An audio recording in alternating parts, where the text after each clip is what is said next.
भूमि मृदा एवं जल संसाधन। भूमि। मधु और रवि को दादाजी के साथ खेत पर घूमने में बड़ा मजा आ रहा था। चारों ओर धान के पौधे लहला रहे थे, हरियाली ही हरियाली नजर आ रही थी। तभी मधु दादाजी से पूछ बैठी, क्या सभी जगह भूमि ऐसी है? भूमि नहीं होती हो? ऐसी है भूमि नहीं होती तो? दादाजी ने कहा, भूमि एक महत्वपूर्ण प्राकृतिक संसाधन है। मानव इन पर निवास करता है। अपनी आवश्यकता की अधिकतर वस्तुएं वह इसी से प्राप्त करता है। पृथ्वी के कुल क्षेत्रफल का 29% भाग पर भूमि का विस्तार है, लेकिन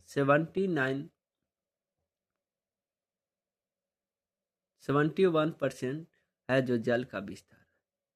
यह पहाड़ी, पठारीय, मैदानी, दलदली, मरुस्थलीय, हिमांचित एवं वनांचित रूपों में पाई जाती है। मधु ने टोकते हुए कहा, दादाजी, तब तो भूमि के विविध रूप देखने को मिलते हैं। दादाजी ने कहा, हाँ, भूमि के ये विविध रूप मानव बसाव को एक समान रूप से आकर्षित नहीं कर पाते, क्योंकि मैदानी भाग में जीवन जीना आसान है। सभी सुविधाएं आसानी से उपलब्ध होती है। मैदानी क्षेत्र में सघन जनसंख्या पाई जाती है। भूमि एक महत्वपूर्ण प्राकृतिक संसाधन है और मैदानी क्षेत्र में सघन जनसंख्या पाई जाती है। भूमि का उपयोग। दादाजी ने पूछा, मधु, तुम बताओ, भूमि के क्या क्या उपयोग हो सकते हैं? मधु ने कुछ देर सोचकर कहा, भूमि का उपयोग हम भिन्न भिन्न कामों में करते हैं। भूमि पर कृषि कार्य होता है। भूमि का क्या क्या महत्वपूर्ण है? भूमि पर कृषि कार्य होता है। इसी पर पेड़ पौधे उगते हैं।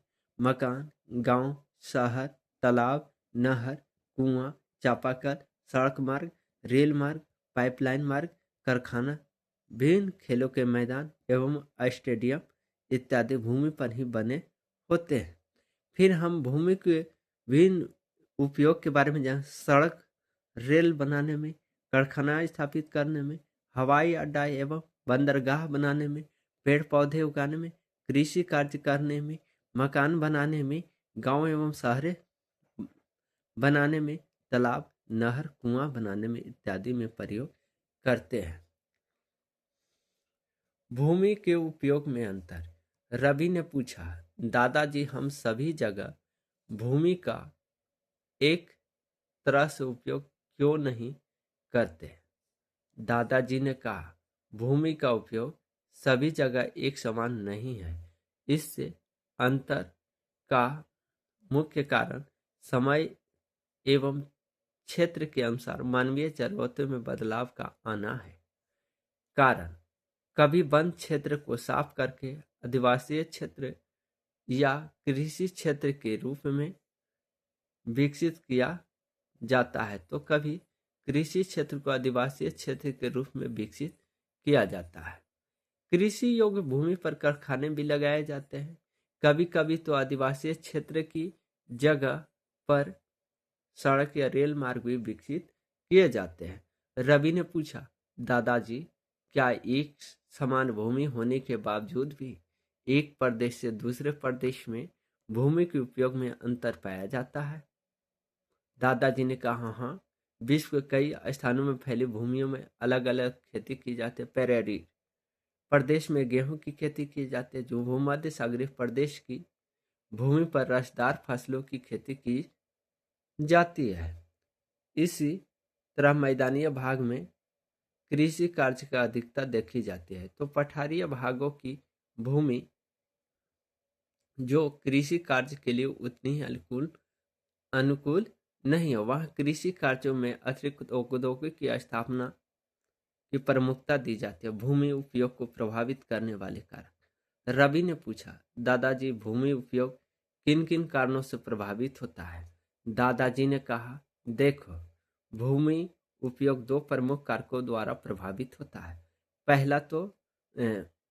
पहला तो प्राकृतिक कारक हो सकता है, दूसरा मानवीय कारक हो सकता है। भूमि का उपयोग दो प्रमुख कारकों द्वारा प्रभावित कौन कौन सा होता है? एक प्राकृतिक कारक हो सकता है, दूसरा मानवीय कारक हो सकता है, याद रखिएगा। प्राकृतिक कारक में रवि बोला, प्राकृतिक कारक का क्या मतलब है? दादाजी ने कहा स्थल रूप में भिन्नता, मृदा की विशेषता, खनिजों की उपस्थिति, जलवायु एवं जल संबंधी विशेषताएं इत्यादि जैसे प्राकृतिक कारक भूमि के उपयोग में परिवर्तन ला देते हैं। कठोर भूमि के कारण पठारीय क्षेत्र में कारखाने प्रमुखता से लगाए जाते हैं, जबकि मैदानी भूमि में फसलों की खेती की जाती है। पठारीय क्षेत्र में भी जहाँ खनिजें पाई जाती है वहाँ खनन कार्य किए जाते हैं। मानसूनी जलवायु क्षेत्र में धान की खेती की जाती है, तो शीतोष्ण जलवायु क्षेत्र में गेहूं की खेती की जाती है, मधु ने कहा। और मानवीय कारक,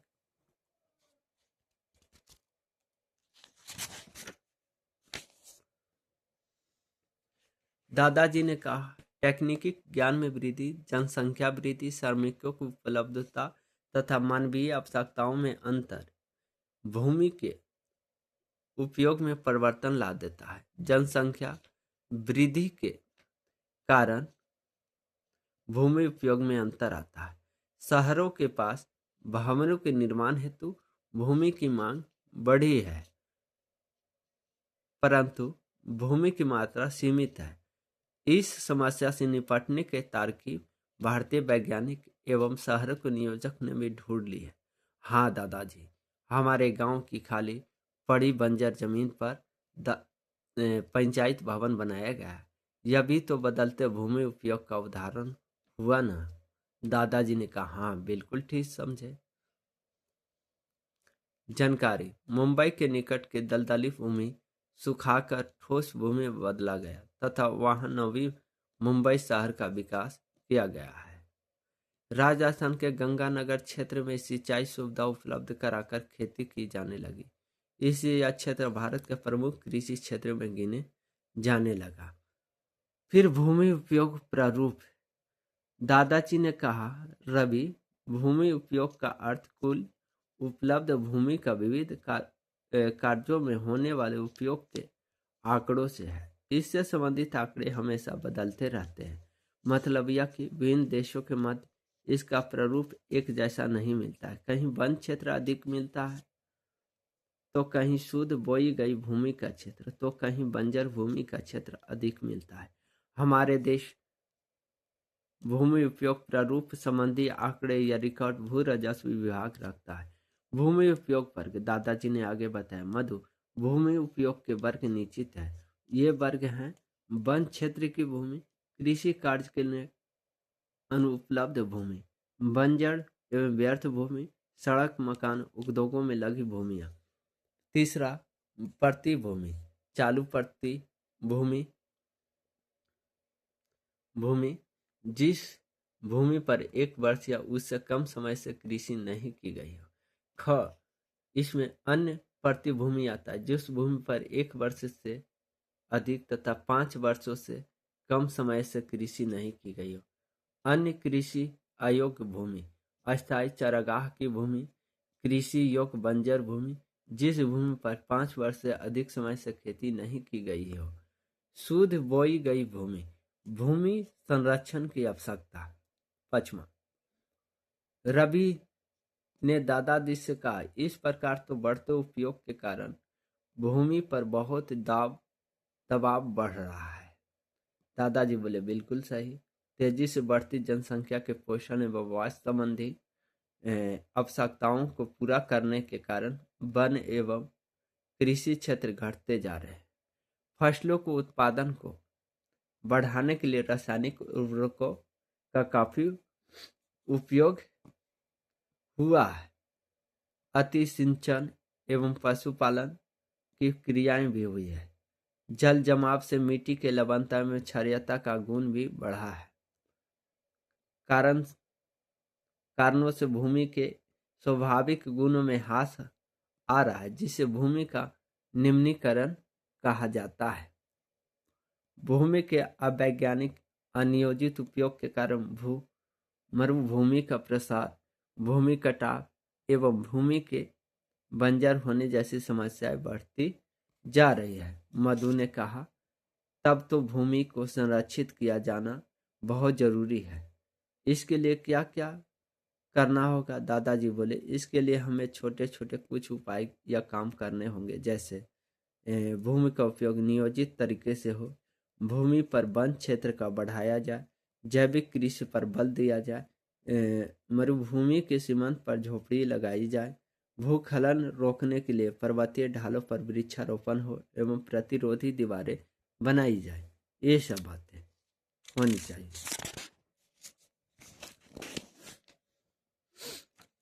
तटवर्ती क्षेत्र में वृक्ष रोपण को बढ़ा दिया जाए इत्यादि। इन कार्यों के द्वारा हम भूमि को संरक्षित कर सकते हैं तथा इन संसाधनों को बेहतर ढंग से लंबे समय तक उपयोग कर सकते हैं। रवि बोला, दादाजी देखिए खेत में कितनी तेजी से पानी आ रहा है, इससे तो हमारे खेत की मिट्टी भी कटेगी, फसलों को नुकसान भी होगा। दादाजी ने कहा, हाँ चलो हम मिलकर इसे मिट्टी से भर दे ताकि जल खेत में जाना बंद हो जाए। सब मिट्टी के कटाव को रोकने में लग गए जिससे खेत में जल भराव न हो। मृदा या मिट्टी, मृदा संसाधन। रवि, सुरेश, सलमा और सुखविंदर एक साथ मिट्टी से खेल रहे थे। मिट्टी को ही मृदा संसाधन कहा जाता है। रीना बोली, देखो ना, पृथ्वी पर जितने भी पेड़ पौधे, घास एवं झाड़ियां पाई जाती हैं उनमें से अधिकांश मिट्टी में ही उगते हैं। सुरेश बोला, मेरी दीदी बता रही थी कि पौधे अपना भोजन एवं आवश्यकताएं, पोषण तत्व मिट्टी से ही प्राप्त करते हैं। मृदा पृथ्वी के सबसे ऊपर पाई जाती है, भूपटल के ऊपर पाई जाती है। इस सतह पर पेड़ पौधे की वृद्धि के लिए जरूरी खनिज तत्व, पोषण तत्व एवं चट्टानों के कण मौजूद होते हैं। पोषक तत्वों के रूप में ह्यूमस, वायु, जल, सूक्ष्म जीवाणु उपस्थित होते हैं। ह्यूमस, मृदा में पेड़ पौधे, जीव एवं अन्य सड़े गले पदार्थ के अवशेषों को ह्यूमस कहते हैं, ह्यूमस कहा जाता है। मृदा का उपयोग। सलमा बोली, रीना तुम बताओ तो मृदा में क्या क्या उपयोग है? रीना सोच में पड़ गई और कुछ देर बाद बोली, फसलों की खेती करने में, पेड़ पौधे, घास, झाड़ियों को उगाने में, गृह निर्माण में, मूर्ति बनाने में, ईंट खिलौने, गमला, घड़ा, सुराही, खपड़ा इत्यादि बनाने में। सुखविंदर बोल उठा, और अब मैं बताऊंगा, मिट्टी के गिलास, दिया, कलश इत्यादि बनाने में तथा मेड़, बांध, तटबंध, कच्ची सड़क इत्यादि के निर्माण में मिट्टी का उपयोग होता है। मृदा निर्माण। सुरेश ने कहा, आखिर मिट्टी बनती है कैसे? सालमा बोली, किसी स्थान की मृदा के निर्माण में वहां उपस्थित मौलिक चट्टान, क्षेत्र की जलवायु, वनस्पति, सूक्ष्म जीवाणु, क्षेत्र की ऊंचाई, ढाल तथा समय का योगदान होता है। मृदा निर्माण प्रक्रिया में सबसे पहले मौलिक कण टूटते हैं। टूटे हुए कण और महीन होने की प्रक्रिया अनवरत चलती है। हजारों लाखों वर्ष बाद वह चट्टान टुकड़ा भौतिक, रासायनिक एवं जैविक ऋतु क्षरण से महीन कणों में बदल जाता है, जो मृदा कहलाता है। सामान्यतः 1 सेंटीमीटर मोटी सतह वाली मृदा के निर्माण में सैकड़ों हजारों वर्ष लग जाते हैं। जैविक एवं रासायनिक ऋतु क्षरण। पेड़ पौधे, जीव जंतु, मानवीय क्रियाएं तथा जल की प्रक्रिया, चट्टानों से टूटना एवं गलना रासायनिक ऋतु क्षरण कहलाता है। भौतिक ऋतु क्षरण, तापमान में उतार चढ़ाव, धूसार क्रिया, चट्टानीय परतों के फैलने, सिकुड़ने से चट्टानों का टूटना भौतिक ऋतु क्षरण कहलाता है। अब स्तर में मिट्टी के विभिन्न स्तर देखें तो स्तर अ में ह्यूमस, ह्यूमस आता है। स्तर ब में बालू एवं पंख आते हैं। स्तर स में ऋतु क्षरित कण आते हैं। स्तर द में मौलिक चट्टान आता है। ये याद रखिएगा, पूछा हुआ क्वेश्चन है।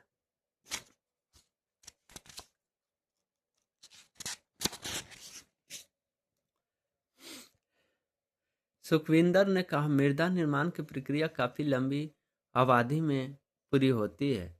इस दौरान मृदा के 3 स्तर तैयार हो जाते हैं। उनमें ऊपर से नीचे को क्रमशः अ स्तर, ब स्तर एवं स स्तर कहा जाता है। ऊपरी स्तर अ में ह्यूमस की अधिकता होती है।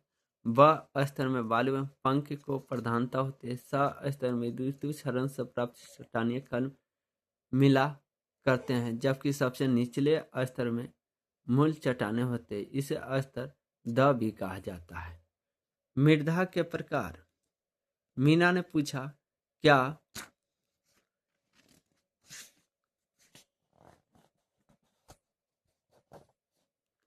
मीना ने पूछा, क्या सभी जगह की मिट्टी एक ही प्रकार की होती है? सलमा ने कहा, मृदा निर्माण के कारकों में स्थानीय भिन्नता के कारण सभी जगह एक तरह की मृदा नहीं पाई जाती। मृदा वर्गीकरण के कई आधार हैं।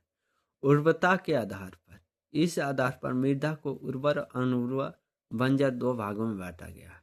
उर्वर मृदा उपजाऊ होती है, जबकि अनुर्वर मृदा में अनुपजाऊ कम होता है। नदी घाटी क्षेत्रों की मृदा उर्वर, पहाड़ी एवं मरुस्थलीय क्षेत्र की मृदा अनुर्वर होती है। गठन या संरचना के आधार पर मृदा को बलुई मृदा, चिकनी मृदा एवं दोमट मृदा में बांटा जाता है।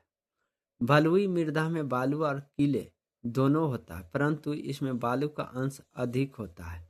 चिकनी मृदा में कीले की अधिकता होती है, जबकि दोमट मृदा में बालू और कीले का मिश्रण लगभग समान अनुपात में होता है। रंग के आधार पर, इस आधार पर मिट्टी को लाल मृदा, काली मृदा, भूरी मृदा, बादामी मृदा में बांटा जाता है। भारत में मृदा। सुखविंदर ने कहा, हमारा देश भारत तो बहुत विशाल है, फिर तो सभी मृदा यहाँ पाई जाती होगी। ये देख लीजिए चित्र।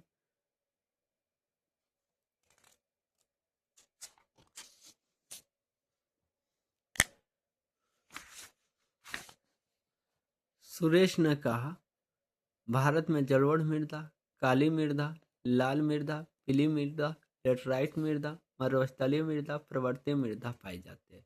भारत में कौन कौन सी मृदा पाई जाती है? जलोढ़ मृदा, काली मृदा याद रखिएगा, लाल मृदा, पीली मृदा, लेटराइट मृदा, मरुस्थलीय मृदा, पर्वतीय मृदा पाई जाती है। जलोढ़ मृदा देश की सभी नदी घाटियों में पाई जाती है।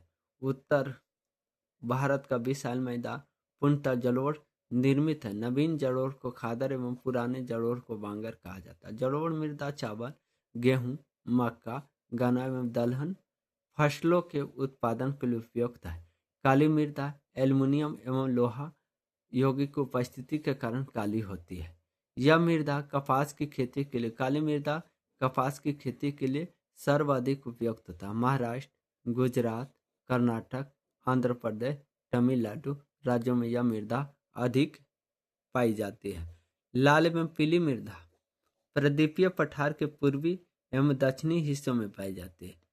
लोहे के अंश के कारण इस मृदा का रंग लाल होता है। जल में मिलने के बाद यह मृदा कैसी हो जाती है? पीली रंग की हो जाती है। ज्वार, बाजरा, मक्का, मूंगफली, तंबाकू और फसलों के उत्पादन के लिए उपयुक्त यह मृदा उड़ीसा, झारखंड एवं मेघालय में पाया जाता है। लेटराइट मृदा का निर्माण निच्छलन की प्रक्रिया से होता है। यह मृदा केरल, कर्नाटक, तमिलनाडु राज्यों में मिलते हैं। मरुस्थलीय मृदा हल्के भूरे रंग की होती है, जो राजस्थान, सौराष्ट्र, कच्छ, पश्चिमी हरियाणा एवं दक्षिणी पंजाब में पाई जाते हैं। पर्वतीय मृदा पर्वतीय क्षेत्रों पर पाई जाती है। मृदा परिवर्तन एवं संरक्षण। मीरा बोली, नदियों का पानी अपने साथ काफी मात्रा में मिट्टी बहाकर ले जाते हैं। जिस तरह तो इस तरह तो धीरे धीरे सारी मृदा कट कर समुद्र में चली जाएगी। सलमा बोली, पेड़ पौधे, झाड़ी, घासों की जड़ें मृदा को पकड़ कर रखती है, जिससे मृदा का अपरदन नहीं होता। लेकिन पेड़ पौधे इत्यादि की जड़ सहित काटने से वहां की मृदा ढीली पड़ जाती है, जिससे आसानी से अपरदन हो जाता है। मृदा अपरदन की दर को प्रभावित करने में जलवायु, वनस्पति विविधता, स्थल रूप, भूमि की ढाल, मानवीय क्रिया मुख्य है। सुरेश ने कहा, बिल्कुल ठीक। वनों की कटाई, पशु चालन, आकस्मिक तेज वर्षा, तेज पवने, अवैज्ञानिक कृषि पद्धति, बाढ़ के प्रभाव से मृदा का अपरदन ज्यादा होता है। तेज पवने या पानी के बहाव से मैदानी या चौरस क्षेत्र में सतही अपरदन होता है, जबकि उबड़ खाबड़ क्षेत्रों में छिद्र नालिका अवनालिका अपरदन होता है। मृदा अपरदन प्राकृतिक या मानवीय कारणों से मृदा की परतों का विस्थापन, बहाव जड़कर एक स्थान से दूसरे स्थान पर चले जाना मृदा अपरदन कहलाता है। मृदा अपरदन के कारण मृदा के मौलिक गुणों एवं उर्वरता में कमी आने लगती है। इसका असर फसल, फल एवं साग सब्जियों के उत्पादन पर पड़ता है। इसलिए मृदा संरक्षण के उपाय को अपनाना जरूरी है। मृदा संरक्षण के लिए हमें निम्न उपाय करने पड़ेंगे। जैसे पहला, पर्वतीय क्षेत्र में समोच्च रेखीय खेती करना चाहिए। पर्वतीय ढालों पर वृक्षारोपण करना, बंजर भूमि पर घास लगाना, फसल चक्र टेक्निक को अपनाना, खेती के वैज्ञानिक टेक्निक को अपनाना, जैविक खाद का उपयोग करना। सुखविंदर बोल उठा, चलो हम अपने मिट्टी के खिलौने को सूखने, लेकिन आगे से हम ध्यान रखें कि मृदा एक महत्वपूर्ण संसाधन है जिसका हमें संरक्षण करना है। जल संसाधन। गर्मी की छुट्टी में सीमा और रवि अपनी नानी के घर गए। नानी घर नदी के किनारे था। नानी का घर नदी के किनारे था। सीमा ने रवि से कहा, भैया देखो ना, बरसात में कितनी पानी नदी में नजर आ रहा है, परंतु गर्मी में तो कहीं पानी नजर नहीं आता। रवि बताया, देखो सीमा, जल प्रकृति के अमूल्य देन है। क्या तुम्हें मालूम है कि जल कैसे बनता है?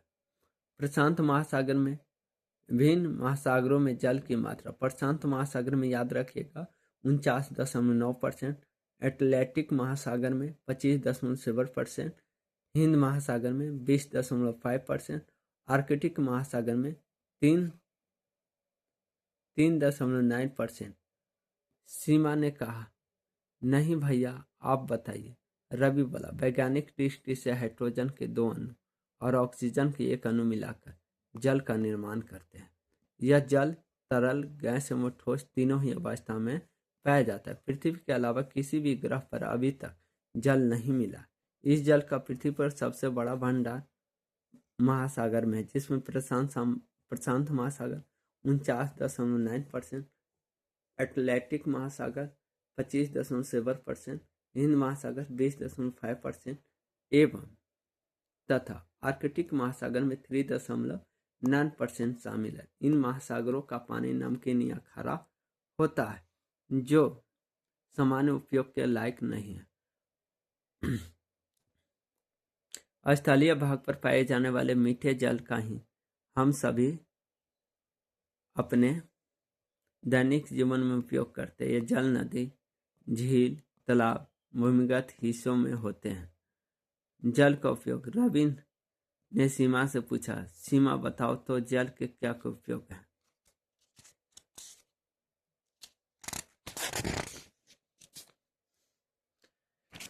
सीमा बोली, हम पानी का उपयोग पीने के लिए, कपड़ा धोने, शौच निपटाने, भोजन बनाने एवं बागवानी एवं खेती के कार्य में करते हैं। इसके अतिरिक्त विभिन्न व्यावसायिक प्रतिष्ठान तथा निर्माण कार्यों में पानी का उपयोग करते हैं। रवि ने कहा, इसके अलावा व्यावसायिक दृष्टि से कुछ ऐसे उद्योग हैं जो जल पर ही निर्भर है, जैसे रासायनिक उद्योग एवं बोतल बंद मिनरल वाटर उद्योग। आग को बुझाने के लिए भी जल का उपयोग किया जाता है। इसके अतिरिक्त महासागरीय जल का उपयोग जल चक्र से संबंधित है। समुद्र मार्ग के द्वारा अंतर्राष्ट्रीय व्यापार होता है। जल चक्र यह ऐसा चक्र है जिसमें महासागरों का जल बाष्पीकृत होकर वायुमंडल में जाता है। यहाँ बादल का निर्माण कर यह वर्षा जल के रूप में धरती पर आ जाता है। यह जल बहकर पुनः महासागरों में चला जाता है और फिर से बाष्पन और बादल निर्माण तथा वर्षा की क्रिया होती रहती है। जल का वितरण। सीमा ने कहा, पृथ्वी पर क्या सभी जगह बराबर जल है? रवि ने कहा, नहीं।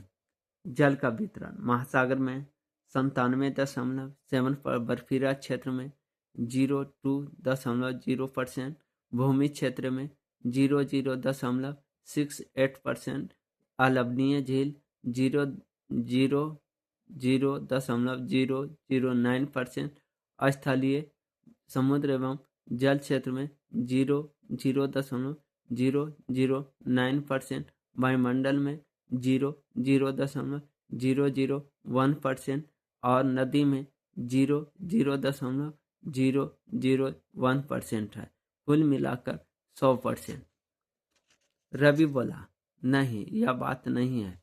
पृथ्वी पर उपलब्ध जल के कुल आयतन का 97% हिस्सा महासागरों में पाया जाता है। 2% जल बर्फ के चादरों के रूप में पाया जाता है। मात्र 1% जल नदी, झील, तालाब एवं भूमि के नीचे, जो हमारे पीने के काम आता है। पृथ्वी पर जल की अधिकता के कारण ही इसे जलीय चक्र कहा जाता है। यह नीला ग्रह भी कहा जाता है पृथ्वी को। इस पृथ्वी के उत्तरी गोलार्ध में स्थल तथा दक्षिणी गोलार्ध में जल की अधिकता होती है। भारत में जल संसाधनों का वितरण काफी असमान है। भारत में विश्व के लगभग 16% जनसंख्या निवास करती है, जिसके लिए विश्व का लगभग 4% स्वच्छ जल ही उपलब्ध है। हमारे देश में नदियों का जाल है। इसमें ब्रह्मपुत्र नदी का वार्षिक जल प्रवाह सर्वाधिक होती है। जल संकट। सीमा बोली, भैया, लेकिन मैं तो देखती हूँ कि लोगों को पीने के लिए दूर दूर से जल ढोकर लाना पड़ता है। क्या जल की कमी है? रवि ने कहा, हाँ, लेकिन जल एक नवकरणीय जल क्या है? एक नवकरणीय संसाधन है। इसका नवीकरण जल चक्र द्वारा स्वतः प्रकृति में होता रहता है। पृथ्वी पर जल का विशाल भंडार होते हुए भी पीने लायक जल मात्र 1% से भी कम है। इसका वितरण तो असमान है ही। जल प्रदूषण भी तेजी से हो रहा। भूगर्भीय जल स्तर भी कम होता जा रहा है। इसलिए जल धीरे धीरे दुर्लभ होता जा रहा है। विश्व जनसंख्या की वृद्धि दर से पानी की जरूरत में दोगुनी वृद्धि हुई है। विशेषज्ञों का अनुमान है कि भविष्य में विश्व के अधिकांश देश जल अभाव से ग्रसित होंगे। जल की कमी के कारण। सीमा ने पूछा, भैया, आखिर जल की कमी का कारण क्या सिर्फ जनसंख्या बढ़ना ही है? रवि बोला, नहीं, यह तो सिर्फ एक कारण है। इसके अतिरिक्त जल का अतिदोहन, जल का दुरुपयोग, जल का असमान वितरण, जल का प्रदूषित होना, शहरों में बहुमंजिली इमारतों का अंधाधुंध निर्माण इत्यादि भी इसके प्रमुख कारण। कई शहरों में आवश्यकता से अधिक जल उपलब्ध है, परंतु वे दूषित है। इसी तरह कई शहर महासागरों के किनारे अवस्थित है, परंतु वहां जल का उपयोग नहीं किया जा सकता। इसलिए जल की कमी या संकट पूरे विश्व में व्याप्त है। सीमा बोली, भैया, जल प्रदूषण का क्या मतलब है? इसके क्या कारण है? रवि ने बताया, जल के स्वाभाविक या प्राकृतिक गुणों में अंतर आना या जल में अवांछित पदार्थों का मिल जाना जो जीवन के लिए हानिकारक होता है, जल प्रदूषण कहलाता है। जल प्रदूषण के निम्न स्रोत: घरेलू कूड़ा करकट, औद्योगिक अपशिष्ट पदार्थ, नगरीय क्षेत्र को दूषित जल, परिवहन, यातायात, दुर्घटनाएं। इस दूषित जल को पीने से कई प्रकार की बीमारियां होती है, जैसे उल्टी आना, किडनी का खराब होना, पेट दर्द, सिर दर्द, डायरिया, छाती दर्द, हड्डी का प्राकृतिक व्यंजक घटना, पीलिया रोग होना, डायरिया होना, दिमागी विकृति इत्यादि। सीमा बीच में ही बोल पड़ी, भैया, तब तो हमें पानी पीने में बहुत सावधानी रखनी होनी चाहिए। रवि बोला, हाँ, हमें उपयोग करने के पहले देख लेना चाहिए कि जल कहाँ से लाया गया है एवं कैसा। सीमा बोली, भैया, अगर स्वच्छ पेयजल की इतनी कमी है तब तो हमें इसे बर्बाद नहीं करना चाहिए, इसे बचा कर रखना चाहिए। रवि बोला, हाँ, हम अपना जीवन बचाने के लिए जल को दूषित होने से बचने के साथ साथ इसकी बर्बादी को भी रोकने हेतु प्रयत्न करना चाहिए। इसके लिए हमें कुछ टेक्निक अपनाने की ज़रूरत है, जैसे वर्षा जल संग्रह की टेक्निक, छत का वर्षा जल संग्रहित करना, जल का समुचित उपयोग करना, जल को दूषित होने से बचाना, जल के पुनः चक्रण टेक्निक को अपनाना, सिंचाई के लिए आधुनिकों को अपनाना, जल संरक्षण की महानता को बताना, प्राचीन जल एवं संचय की टेक्निक को उपयोग को अपनाना, सीमावली। तब तो हम सबको इन सभी कार्यों को संकल्प लेकर जल संरक्षण में प्रयत्नशील रहना होगा। रवि बोला, हाँ, ऐसा कर ही हम अपना जीवन बचा सकते हैं। नहीं तो अगर हम अपनी आदतें नहीं सुधार पाए तो समझो अपना तथा अपनी अगली पीढ़ी का जीवन खतरे में डाल रहे हैं। सीमा बोली, भैया मैं तो खुद ऐसा करूंगी, दूसरों को भी करने के लिए कहूंगी। रवि बोला, बहुत अच्छा, लेकिन चलो अब हम बालू पर दौड़ लगाएं। सीमा बोली, भैया चलो। दोनों बालू पर दौड़ने में मशगूल हो गए।